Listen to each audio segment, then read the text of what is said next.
प्रदान करते हैं कि वो रहनी और रहू की कथा है।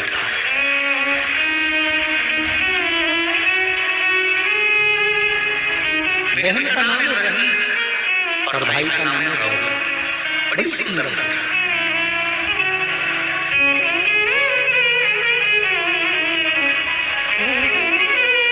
भाई बहन की शादी हो गई।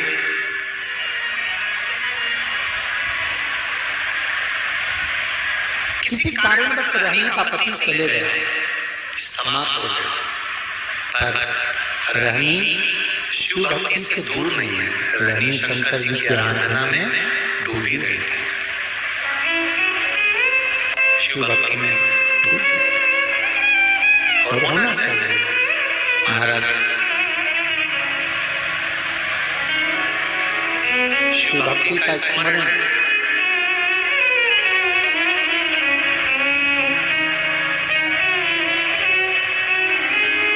होते रहना चाहिए। रानी शिव भक्ति में लगी रहती। शिव शंकर भोलेनाथ। एक रहनी नाम की बहन और भाई का नाम था रहू। संपूर्ण आस्था चैनल के श्रोता, फेसबुक ग्रुप के श्रोता और इस अशोक नगर के सभी श्रोता दिल से सुनिएगा। इस कथा को श्राद्ध पक्ष में अवश्य सुनना चाहिए।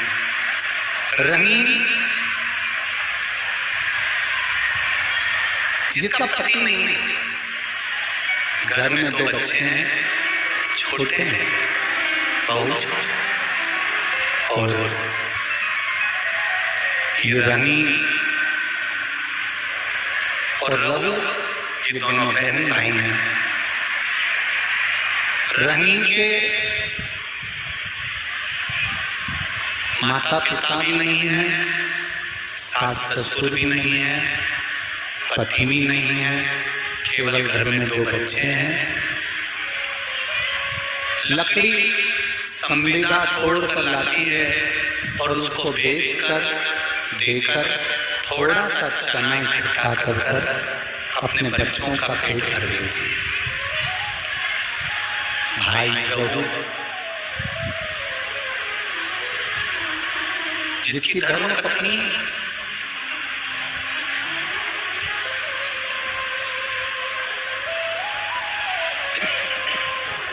थोड़ी टीन थी,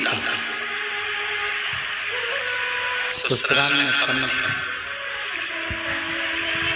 एक बात का थोड़ा स्मरण रहे अपने जीवन में। मेरा बेटियों से, माताओं से एक निवेदन पहले भी रहा है, आज फिर करते हैं कि जब आपका मंगल विवाह हो जाए, शादी हो जाए, विवाह के बाद में प्रयास करना कि इस शरीर को, इस मन को, चित्त को मायके से ज्यादा ससुराल में लगाने का प्रयास करना, तो कोई घर नहीं टूटेगा।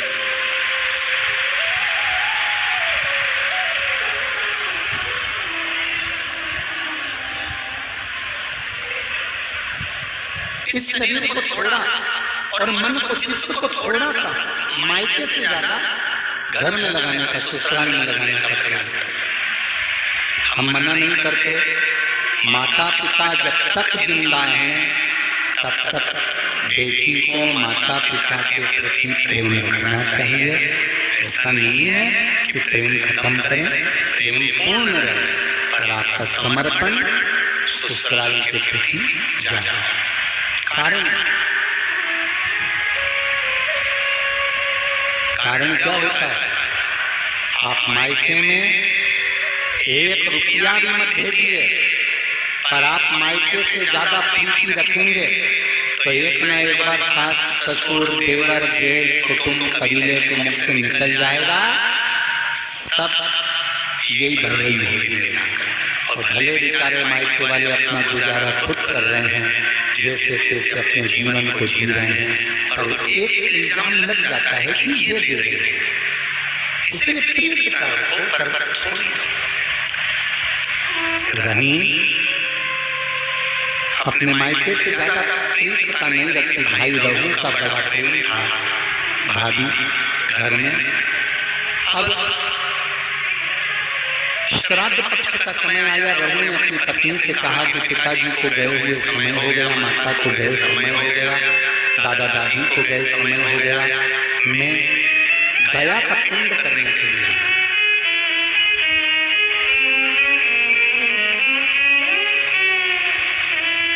प्रयागराज, काशी गया। यहाँ पिंड देकर मैं पुनः वापस आऊंगा और शिव जी की आराधना कर कर अपन भजन करेंगे, कीर्तन करेंगे, स्मरण करेंगे। तुम एक काम करना, अपनी धर्म पत्नी से जरूर कहता है कि किसी ब्राह्मण को बुलाकर मैं जहाँ जहाँ पिंड दान करने के लिए जाऊं, आप दादा दादी के श्राद्ध में, माता पिता के श्राद्ध में किसी ब्राह्मण को बुलाकर भोजन कराएं। किसी ब्राह्मण को बुलाइएगा, भोजन कराइएगा। जब ये सुना तो धर्मपत्नी ने कहा, सुनो स्वामी, ब्राह्मण को भोजन करने बुलाऊं और ब्राह्मण अपने घर में ना आए, उसका एक कारण था। जिस ब्राह्मणों के घर के पास रहू रहता था, रहू की धर्मपत्नी इतनी ज्यादा लोगों की थी, इतनी लड़की थी कि जितने ब्राह्मण आसपास में रहते थे उनकी सबकी पत्नी से रहू की पत्नी का झगड़ा हो चुका था। तो ब्राह्मण भोजन करने उसके घर में नहीं आए।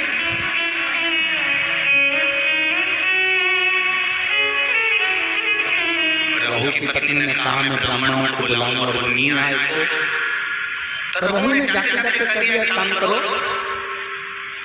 भांजा भांजी को भोजन करने के लिए बोला।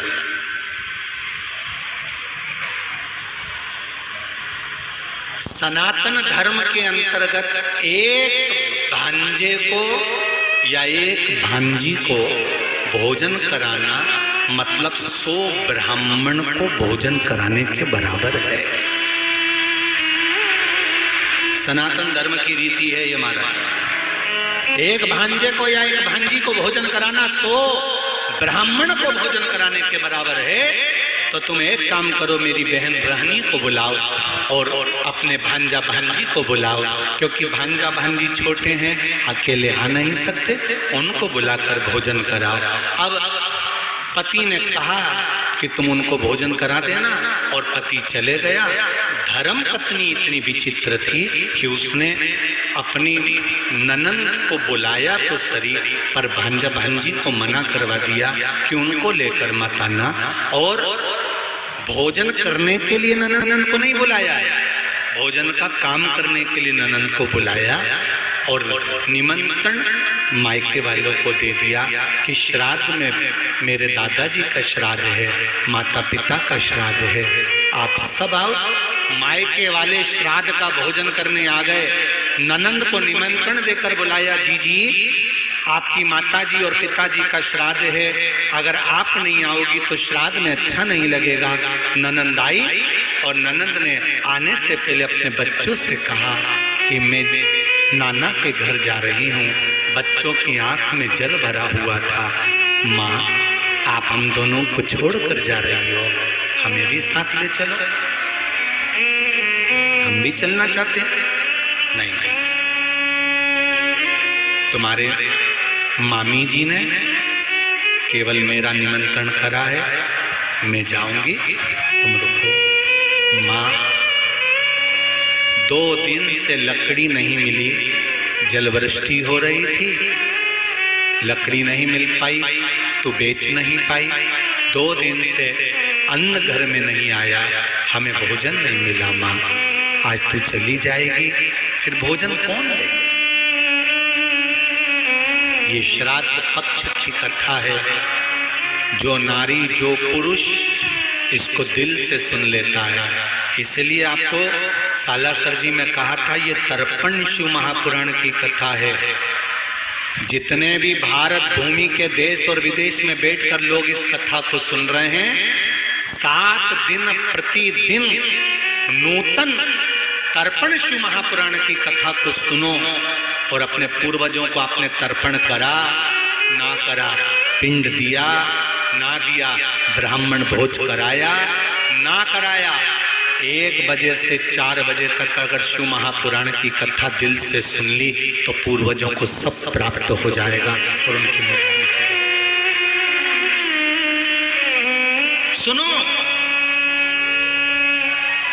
बेटा बेटी कह रहे हैं माँ 2 दिन से भोजन नहीं मिला है माँ, हम बहुत भूखे हैं माँ। माँ कहती है तेरे नाना और नानी का श्राद्ध है, मैं जा रही हूँ, मैं मामी से कहूँगी कि बच्चे भूखे हैं तो भोजन दे देगी मामी। इसको नहीं मालूम था कि ननन को केवल काम करने के लिए बुलाया। रहनी गई,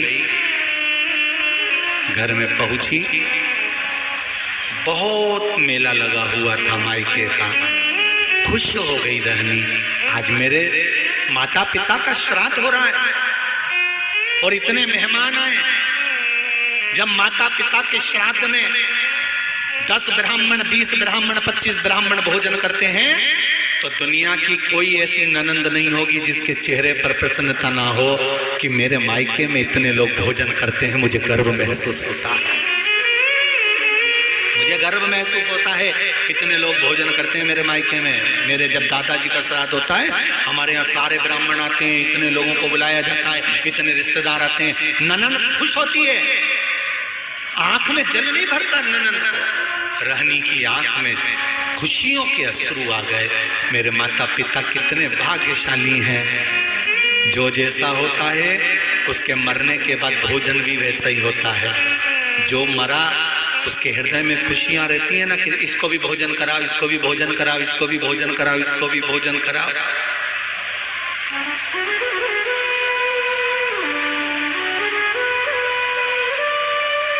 ये जो मिला है ये आपका नहीं है, ये आपके पूर्वजों का है।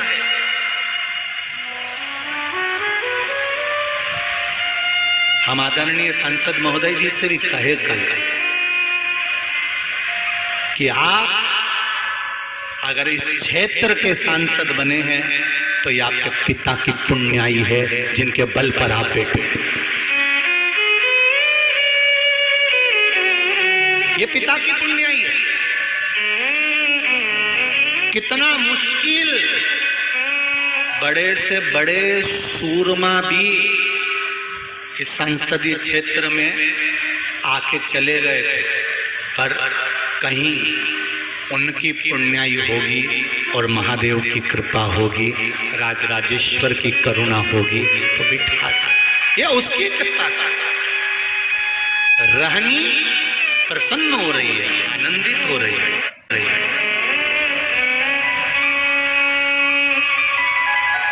रहनी की आंख में आज खुशियां, अपार खुशी, उस खुशी का कोई बखान नहीं कर सकता। एक ननन से पूछा जाए, बेटी से पूछा जाए, इतनी माताएं मेरी अशोकनगर की बेटी हैं, पूरे पंडाल जहां जाकर देखो पंडालों में मेरी माताएं और भाई बैठे हुए हैं। मैं इन माताओं में से पूछना चाहूंगा, ये भी किसी न किसी की ननंद है, इन सब से पूछना चाहूंगा तुम्हारे मायके में जब भोजन होता होगा श्राद्ध का, और जब भाभी प्रेम से भोजन कराती होगी, 2 ब्राह्मण, 4 ब्राह्मण, 6 ब्राह्मण जब जीमते होंगे, ब्राह्मण के साथ में मेहमान भी जीमते होंगे, तो जितनी मेरी माएँ बैठी हैं, बेटियां बैठी हैं, नंदे बैठी हैं, इनके चेहरे पर प्रसन्नता होती कि नहीं होती? इनके चेहरे पर अलग प्रसन्नता आ जाती है कि हमारे यहाँ इतने जीमते हैं। ये जब किसी को बताती है ना तो बड़ी खुश होकर बताती है, हमारे यहाँ इतने लोग जीमते हैं, श्राद्ध आता है हमारे दादाजी का, हमारे काकाजी का, तो हमारे यहाँ इतने जीमते हैं, हमारे यहाँ इतने लोग आते हैं, पूरे रिश्तेदारों को बुलाया जाता है, 25-50 लोग भोजन करते हैं, हमारी भाभी भोजन बनाती हैं, उनके साथ भोजन बनाने के लिए हम भी लगते हैं, हमारे रिश्तेदार भी लगते हैं, सब भोजन बनाते हैं। और शिव महापुराण की कथा स्कंद पुराण कहती है, नर्मदा पुराण, गर्ग संहिता, नारद पुराण, कूर्म पुराण, नरसिंह पुराण कहती है, स्वयं गरुड़ पुराण कहती है कि घर में जितनी माताएं रहती हैं, अगर वो घर में भोजन बनाती हैं श्राद्ध पक्ष में, और जितनी माताएं मिलकर भोजन बनाती हैं जब वो जिमाती हैं तो केवल ससुराल वालों को उसका भाग नहीं मिलता, मायके वालों को भी उसका आधा भाग प्राप्त हो जाता है। जितनों के हाथ लग जाता है, जितनों के हाथ,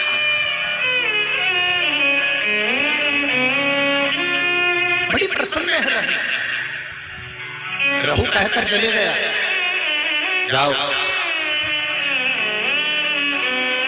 धर्म पत्नी ने जाकर निमंत्रण तो दिया है रहनी को, रहनी के बच्चों ने कहा आप अकेली जा रही हो माँ, हमें लेकर नहीं, तुम्हारी मामी ने तुमको निमंत्रण नहीं दिया। शिव महापुराण की कथा कर रही है।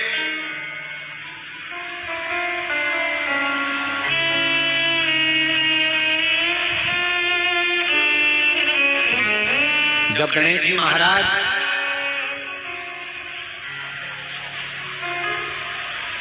अपनी धर्म पत्नी रिद्धि सिद्धि के साथ मिलकर किसी व्रत का उद्यापन उजमना करते थे, ये उद्यापन जितने व्रत आप लोग करती हैं माताएं, इसका जो उद्यापन करते हो ना, उद्यापन उजमना करना, उद्यापन करना, ये उजमना उद्यापन सबसे पहला किसने करा था? गणेश जी महाराज ने अपनी रिद्धि सिद्धि के साथ मिलकर सारे व्रतों का उद्यापन कराया। गणेश जी महाराज जब रिद्धि सिद्धि के साथ मिलकर अपनी पत्नियों के साथ मिलकर जब उजमना करते थे, उद्यापन करते थे, सबसे पहला निमंत्रण श्री गणेश जी महाराज रिद्धि सिद्धि के साथ जाकर अपनी बहन अशोक सुंदरी को देते थे।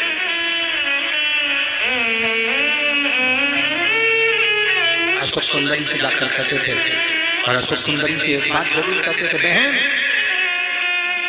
तू आए चाहे ना, तो तेरे बच्चे बेटा और बेटी को भेज देंगे। अब अशोक सुंदरी के बच्चे कितने थे? 100 तो लड़कियां थी,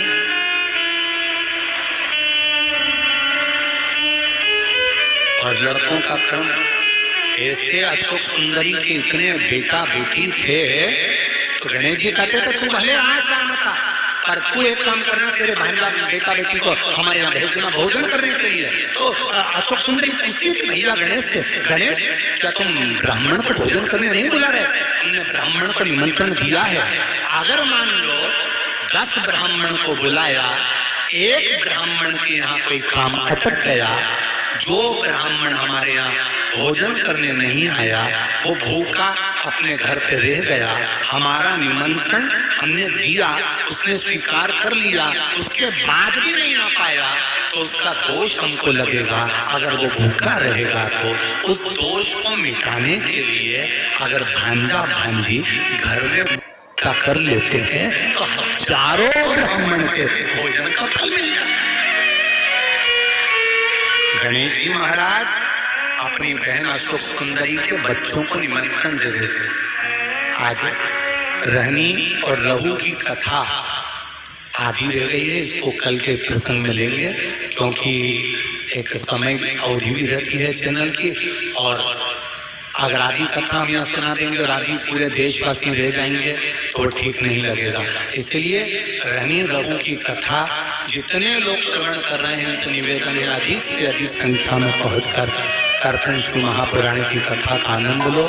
अशोकनगर की इस पावन धरा पर मैं रेलवे विभाग को भी बहुत बहुत धन्यवाद दूंगा, जिन्होंने कई ट्रेनों में बोगियां बढ़ाई हैं और कई ट्रेनों का स्टॉपेज यहाँ पर करा है, जिससे भक्तों को आने जाने में दिक्कत ना हो। एक बार रेल मंत्रालय के लिए जोरदार ताली बजाएं। और धन्यवाद आदरणीय सांसद महोदय जी को भी, जिन्होंने रेल मंत्रालय से बात कर बोगियों की संख्या 2-2 बोगी बढ़ाई दी है, क्योंकि कल इतनी संख्या में लोग ट्रेन से आए तो उसमें भीड़ देखते हुए बोगियों की संख्या, ट्रेन जितनी भी निकलती हैं सबके स्टॉपेज यहाँ पर कर दिए गए हैं अशोकनगर में। बहुत बहुत साधुवाद, सुंदर व्यवस्था करी है। जो पंडाल में आप लोगों को बैठना हो उस पंडाल में आराम से आप लोग आनंद के साथ विराजित हो। श्री शिवाय, जम के बोले जरा, श्री शिवाय। भगवान शिव जो संपूर्ण विश्व का कल्याण करने वाले हैं, संपूर्ण जगत का उद्धार करने वाले। ऐसे बाबा देवाधिदेव महादेव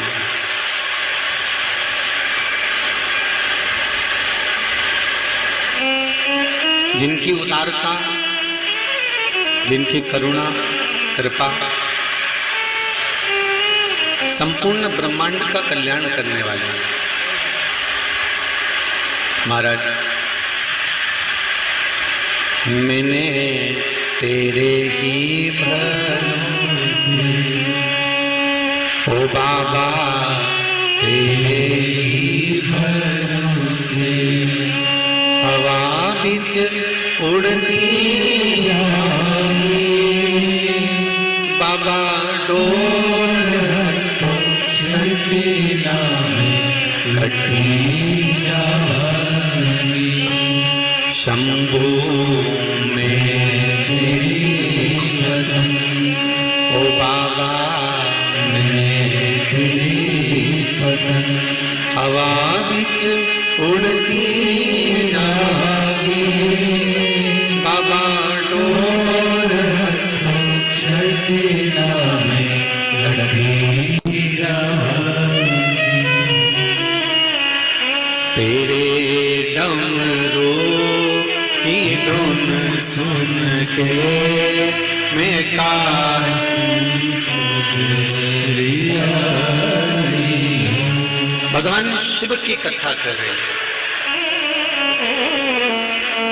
तर्पण शिव महापुराण में एक सुंदर संवाद आता है। महाराज, शिव कथा करती है जब अच्छा खाओगे तो शरीर में भी अच्छा रहेगा। शिव महापुराण की कथा करती है अच्छा खाने पर शरीर में भी अच्छा रहेगा। उसी तरह शिव पुराण की कथा करती है कि अच्छा स्मरण करने पर, अच्छा भजन करने पर, अच्छा कीर्तन करने पर, अच्छा मंत्र स्मरण करने पर भी ये शरीर के अंतर्गत इस आत्मा को परमात्मा से मिलाने का कार्य करता है।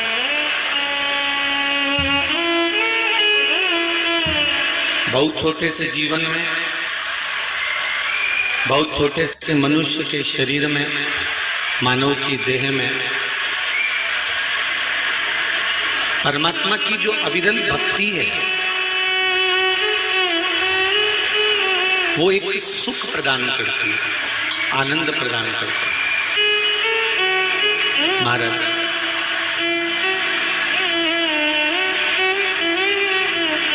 और वो भक्ति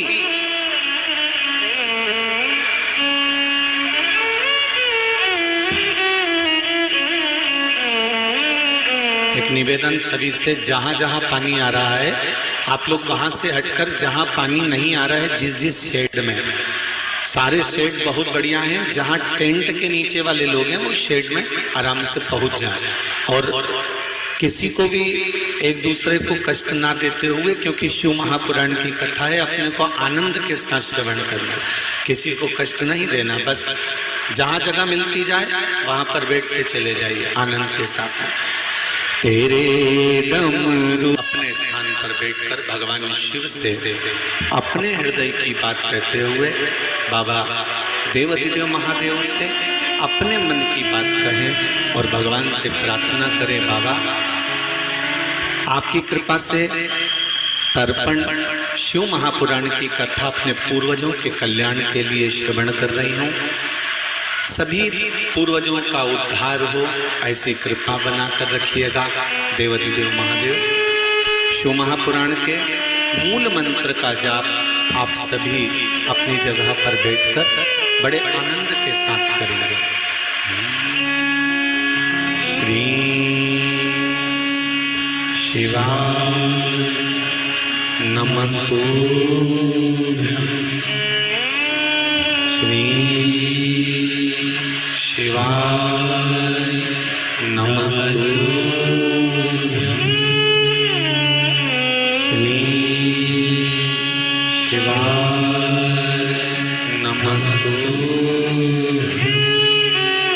श्री शिवाय नमस्तुभ्यं। श्री शिवाय नमस्तुभ्यं। भोला सब दुख काटो मारा। ओ भोला सब दुख काटो मारा। शिव शंकर जपो तेरी माला। भोले बाबा जपो तेरी माला। भोला सब दुख काटो मारा। ओ भोला सब दुख काटो मारा। भगवान शिव की कथा कर रहे हैं।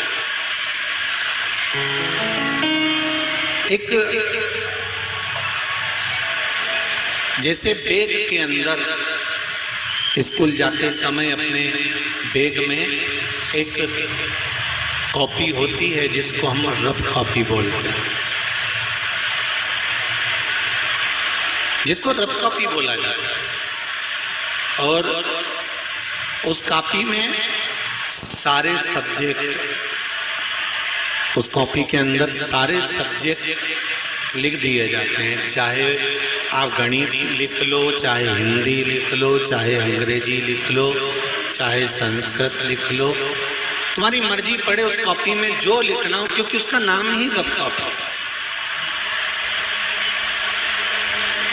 शिव महापुराण की कथा कहती है उस रफ कॉपी के अंदर सब लिखा जा सकता है, सब समाया जा सकता है, सब सब्जेक्टों का भार तत्व उस कॉपी के अंदर रहता है। शिव कथा कहती है उसी तरह परिवार में, घर के अंदर एक व्यक्ति ऐसा होता है जिसके ऊपर पूरे परिवार का भार होता है, पूरे परिवार का। शिव कथा कहती है पर कभी मन में ये भाव प्रकट नहीं होना चाहिए कि मैं पूरे घर को चला रहा हूँ, मैं पूरे परिवार को चला रहा हूँ, या मैं इस कार्य को कर रहा हूँ या उस कार्य को मैंने करा। ये मन में ये बात आना ही नहीं, मन में ये भाव प्रकट होना ही नहीं चाहिए। महाराज तेरा ही दिया मैंने खाया पिया है, तेरा शुक्रिया है, तेरा शुक्रिया है। ये जायदाद दी है, औलाद दी है, मुसीबत में हर वक्त इमदाद दी है। तेरा ही दिया मैंने खाया पिया है, तेरा शुक्रिया है, तेरा शुक्रिया है। जिस व्यक्ति के मन में यह भाव प्रकट हो जाता है कि दुकान में चला रहा हूँ, घर में चला रहा हूँ, परिवार में चला रहा हूँ, रिश्ते में चला रहा हूँ, नाते में चला रहा हूँ, या मैं पूरे परिवार को मैं लेकर चल रहा हूँ, अगर मैं नहीं होता तो ये कुछ भी नहीं होता। ये मन का भ्रम निकाल दिया जाए। भगवान कृष्ण भी गीता में वर्णन करते हैं महाराज, भगवान कृष्ण भी कहते हैं गीता जी में, अर्जुन तू कह रहा है कि ये सामने खड़े हुए भीष्म पितामह, सामने खड़े हुए ये कौरव, ये गुरु द्रोणाचार्य, ये सामने खड़े हुए दुर्योधन, भीष्म पितामह, ये सब मेरे अपने हैं। तो भगवान कृष्ण कहते हैं अर्जुन मैं मानता हूं कि ये सब तेरे हैं, पर अर्जुन ये भ्रम निकाल दे कि ये मेरे हैं। अगर तूने शस्त्र नहीं चलाया, तूने कोई धनुष उठाकर एक बाण भी नहीं चलाया, तो अर्जुन ये अंदाजा लगा कर रखना कि ये तू नहीं चलाएगा तो ये चलाकर तुझे नष्ट कर देगा, ये चलाकर तुझे नष्ट कर सकता है। इसलिए है अर्जुन, मैं और मेरे का भेद निकाल दे। जैसे युद्ध के मैदान में सब एक दूसरे के लिए खड़े हुए हैं, उसी तरह शिव महापुराण की कथा कहती है परिवार हो, कुटुंब हो, नाते हो, रिश्ते हो, और ये संपूर्ण जितना हमारा भरा पूरा परिवार है, इस परिवार में मैं का जो संबोधन है कि मैं कर रहा हूँ, या मैंने करा है, या मैं कर रहा हूँ, इस संबोधन को निकाल देना चाहिए। इस संबोधन को निकाल दो। एक बड़ा सुंदर संवाद,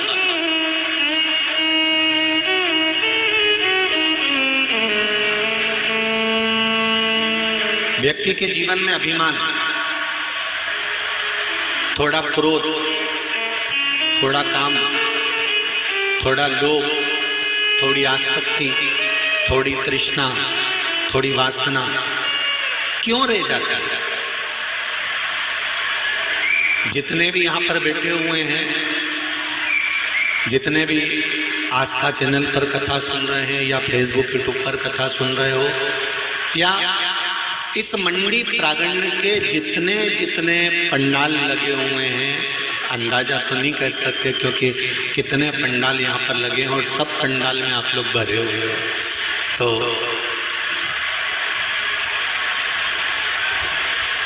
एक विचार अपने मन में लाइए कि सबका नेचर, सबका स्वभाव अलग अलग हुआ करता। किसी को क्रोध आ जाता है, किसी को गुस्सा, किसी को लोभ, किसी को आसक्ति, किसी को तृष्णा, किसी को वासना, कोई किसी को घाटा पहुंचाना चाहता है, कोई किसी को कुछ कहना चाहता है। ये कारण क्या होता है? इसका कारण क्या है? कारण क्या है? क्या हो सकता है इसका? शिव महापुराण की कथा कहती है कि 84 लाख योनियां काटते काटते काटते काटते तब अंत में मनुष्य की देह मिलती है।